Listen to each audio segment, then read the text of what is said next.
저희가 지난주 전세대 연합예배의 설교 제목은 오직 나와 내 가정은 여호와를 섬기겠습니다 라는 제목이었습니다. 부모뿐 아니라 자녀들 또한 하나님을 섬기는 모습은 하나님이 가장 기뻐하시는 복된 모습입니다. 그렇기 때문에 우리는 믿음을 자녀들에게 계승케 하기 위하여 많은 노력을 합니다. 모범을 보입니다. 우리의 모습을 그대로 자녀들은 따라하는 그러한 과정을 거치고 있습니다.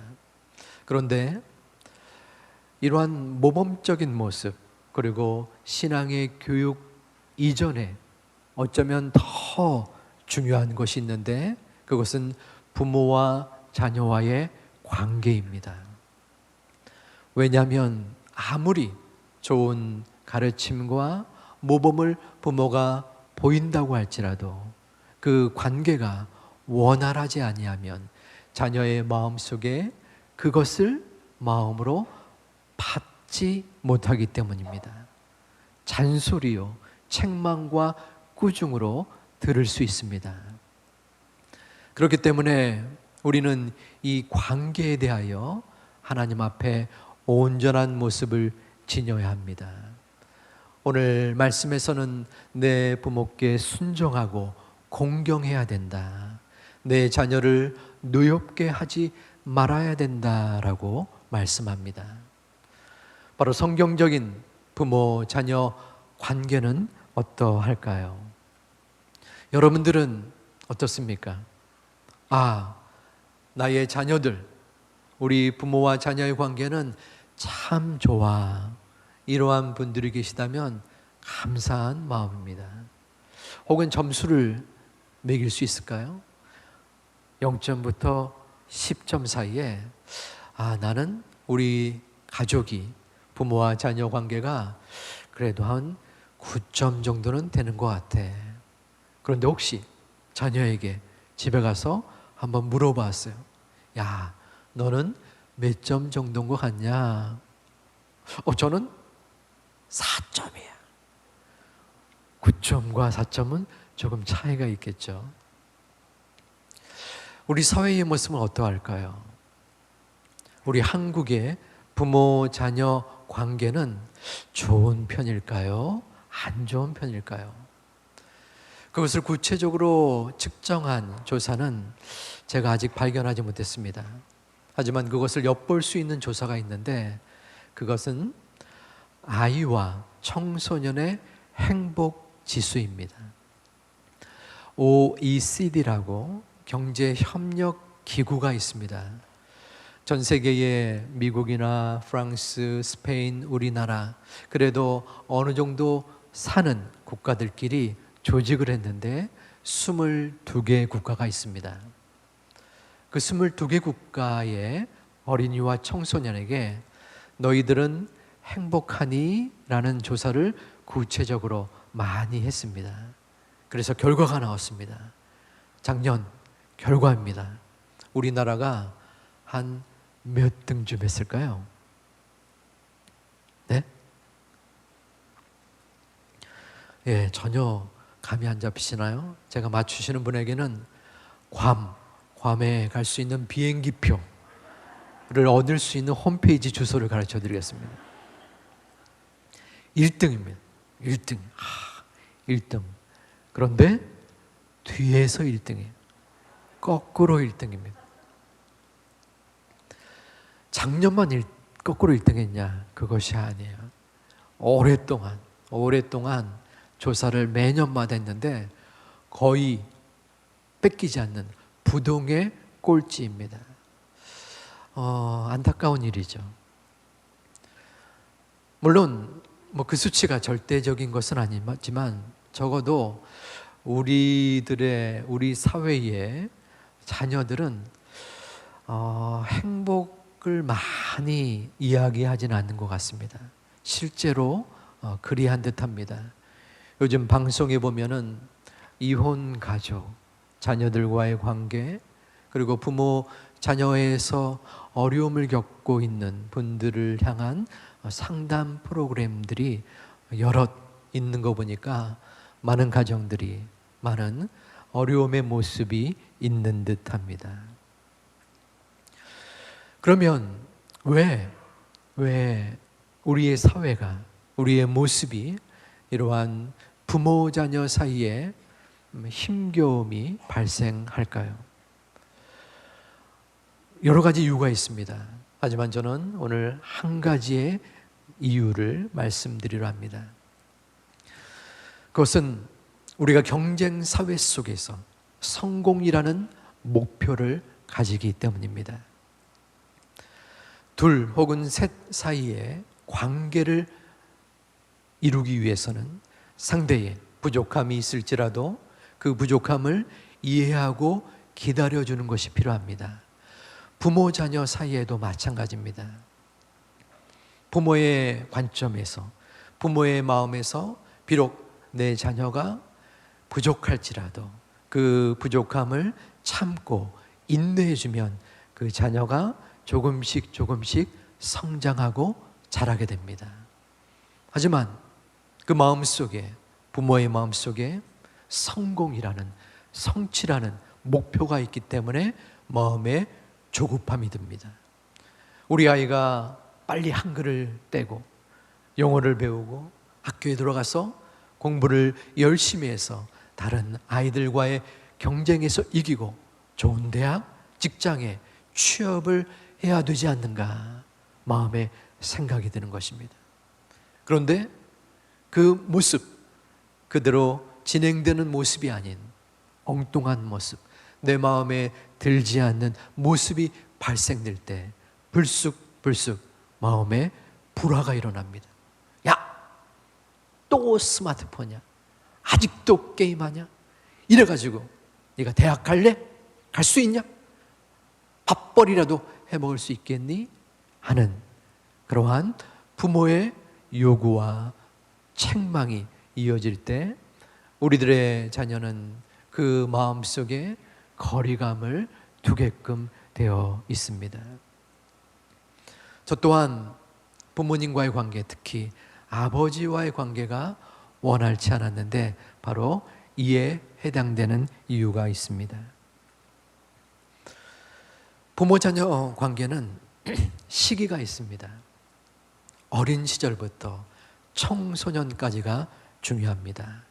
이 시기에 원활하고 돈독한 관계가 이루어지지 않으면 성인이 되어서도 마찬가지 어려움을 겪게 됩니다.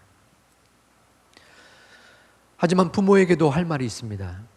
성공을 바라는 마음, 내 자녀가 열심히 노력해서 다른 사람들과의 사이 속에서 성취를 이루고 또한 온전하게 잘 먹고 사는 것을 바라는 마음, 이것은 부모의 지극히 일반적이고 당연한 마음일 것입니다. 문제는 그 괴리감입니다. 그 간격입니다. 차이입니다. 혹시 헬리콥터 맘이라는 용어를 들어보셨는지 모르겠습니다. 부모가 헬리콥터라는 거예요. 자녀의 삶 속에 어려움이 있으면 언제나 어디서나 헬리콥터가 비행기와 달리 접근성이 좋잖아요. 도심 안에서도 어느 정도의 공간이 있으면은 착륙해서 활동을 할 수 있는 의미입니다. 자녀가 원하는 것, 자녀가 힘든 곳이면 어디서나 달려가서 그것을 해결해 줄 수 있는 적극적인 역할을 하는 사람을 일컬어 헬리콥터맘이다라고 합니다. 이것은 어린 시절부터 끝까지 어쩌면은 자녀가 회사에 면접을 갈 때도 실제로 따라가는 부모가 있습니다. 믿기지 않더라도 사실입니다. 또 부모가 결혼했어도 사사건건 그 자녀의 가정에 간섭을 하는 경우도 종종 많이 있습니다. 왜 이러한 마음이 들까요? 부모의 마음속에 내가 그래도 부모니까 하는 생각이 있는 것입니다. 그래도 내가 인생을 오래 살았으니까 자녀보다 더 나은 판단을 할 수 있지 않는가. 내 자녀니까 내가 조종하고 내가 판단해서 내가 좋은 길로 이끌어야 되지 않는가라는 마음속의 책임감 혹은 마음의 기대, 욕심이 있기 때문입니다. 그런 가운데 자녀를 향하여 교육하고 지도하고 어떨 때는 훈계하고 책망합니다. 하지만 그 간격이 비슷하거나 일치될 때는 문제가 없지만 그 목표에 대한, 인생의 비전에 대한, 방향에 대한, 방법에 대한 차이가 있을 때 자녀들은 그것을 따라하지 않습니다. 관계는 악화됩니다. 서로 간의 관계가 멀어지게 됩니다. 아니 목사님, 내일이 시험이 코앞인데 시험 공부는 안 하고 디비전 자는데 마음속에 속이 터지는데 어찌 가만히 있겠습니까? 이렇게 말씀하시는 많은 부모님들이 계십니다. 저 또한 부모로서 굉장히 많이 이해합니다. 그러면 우리는 어떻게 해야 합니까? 문제가 있습니다. 부모가 힘찬 마음으로 이것저것 이야기하고 훈계하고 꾸중한다면 우리 자녀가 우리 엄마 아빠가 나를 위해서 이토록 전심으로 나를 이끌려고 옳은 길로 돌봐주려고 애를 쓰시는구나. 내가 정신 차려야지. 이제 열심히 내가 할 일을 해야 되지 하는 사람이 있긴 있습니다. 10만 명 중에 한 명 있을까 말까 합니다. 그러면 우리는 어떻게 해야 할까요? 물론 수없이 많은 말들이 있지만 두 가지만 간단히 말씀드립니다. 첫 번째는 내 자녀를 이웃집 자녀로 생각해야 합니다. 내 자녀기 때문에 속상한 것입니다. 내 자녀기 때문에 기대하고 그 기대에 못 미치니까 마음속에 불쑥 야! 하는 생각이 드는 것입니다. 어떤 가정은 하도 게임을 많이 하니까 그 인터넷 전선줄을 가위로 자른 가정도 있습니다.